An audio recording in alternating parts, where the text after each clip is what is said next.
sa panunumpa.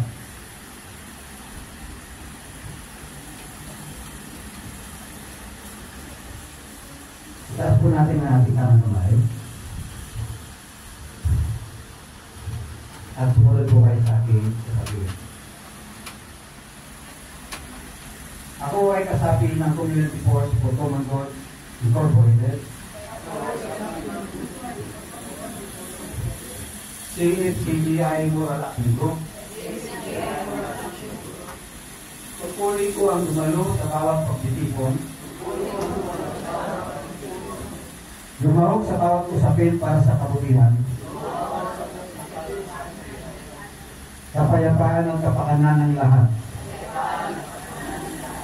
Dahil dito, ako ay magmamanman at magsusumbong sa anumang katiwalaan at krimen ng mga nangyayari sa komunidad.